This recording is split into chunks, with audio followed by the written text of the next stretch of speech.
Hi everyone, my name is Harshal. So in this video we are going to talk about MVC.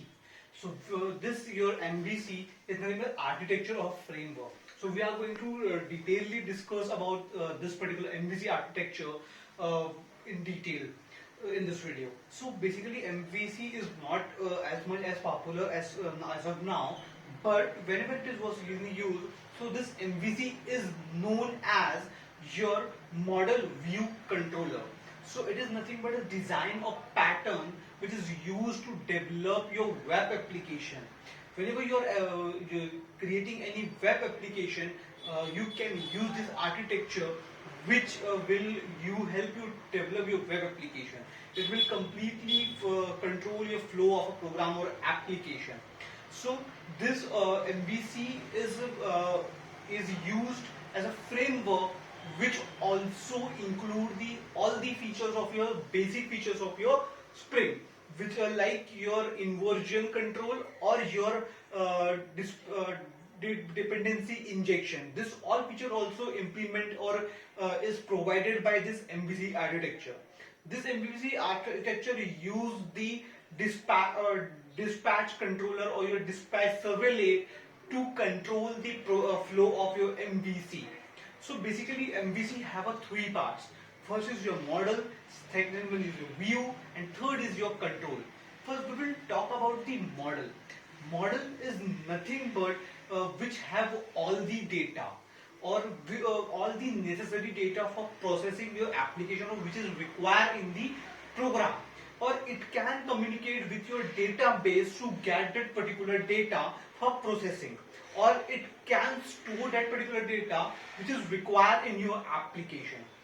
Then we have a view. This view is used as to get the view page, or whatever data is changed or what is the output of application, we will decide on this particular view application. Then we have a controller. So this controller will control the flow of an application. This will get the process or handle the methods, and if there is any change in the data, it will pass to that view. So in this controller, it will control all the flow of application. And whenever you are creating any class and it should be a controller class, then you have to use the annotation as a REST controller or controller. So for that, it will get the Spring or your tool will know that this particular class is going to act as a controller and it's going to control the flow of your program. Now we will understand how this MVC architecture will work. First, the browser or user will hit the or will press the give the request.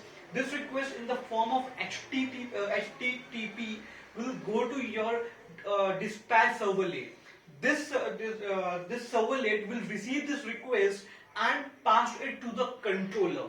Then controller accordingly process the data, and if there is a require and use and take the data from the model which is required.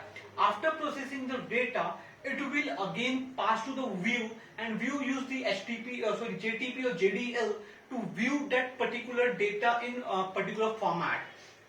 Again, this view will pass this particular information or this particular data which is processed or changed in the form of HTTP response.